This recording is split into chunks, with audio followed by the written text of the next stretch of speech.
Hi, this is Craig, Full Circle Compost. We are going to cage this tomato. This tomato was planted almost 2 months ago in this wall of water, and you can see the wall of water is still on.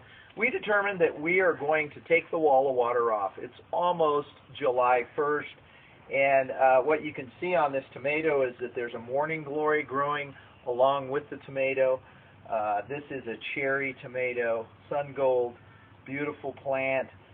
What we're going to do is we're going to cage it. I have the cage here in my hand. It's not one of those puny little cages that you find at the store. You make these, or you come to Full Circle Compost and you get them. The bigger the cage, the bigger the tomato. Okay, so what we've got to do is, this is going to take a little doing. We're going to gather the foliage up and hold it together. Wow, look at those little tomatoes on the plant.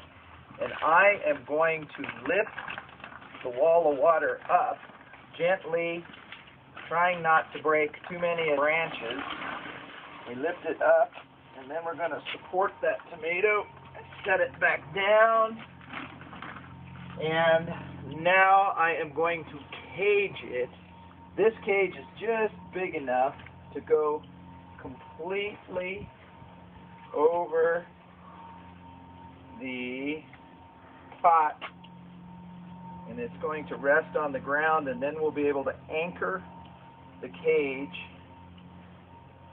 to the pot. It takes two people to do this, as you can see, due to the fact that we don't want too many of these branches getting broken. I want to rotate this cage now, if I can, so that the seam is toward the back of the wall, because it's going to look great, and this tomato is going to stay here, right here on our patio, so we can get fresh tomatoes anytime we want. So now you can see what we've done. Here is a branch of the tomato that's come off. This would have been a sucker. It was growing out of one of the side shoots, and sometimes those are kind of tender. It's kind of interesting. You can leave the wall of water on the entire growing season, but one of the most interesting things that you'll find is down at the base of this plant. You'll see some of these branches are a little bit small. We've got one main leader, and we've got 1, 2, 3, 4, 5 main branches coming up.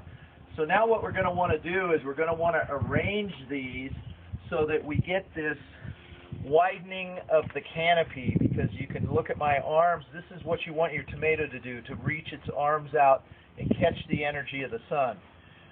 It's 12 noon right now, and we're going into the shady part. These tomatoes on this side of the house only get sun during the morning, but they get the first morning sun. And we get a little bit of wind protection.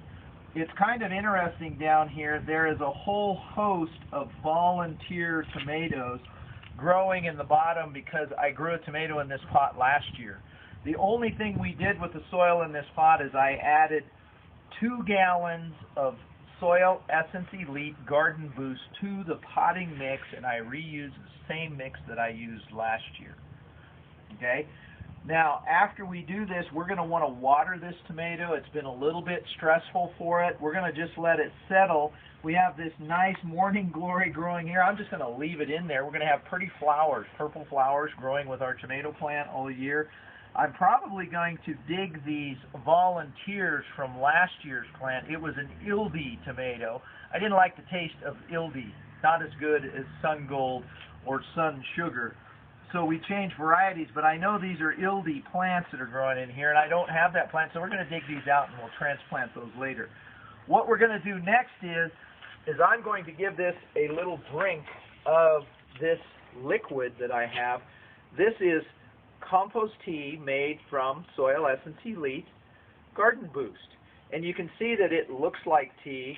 And so all I'm going to do right now is I'm just going to pour this in along the bottom edge of the plant. Now, I could, if I wanted to, I could drench the leaves of the plant, because there's soluble nutrients in this.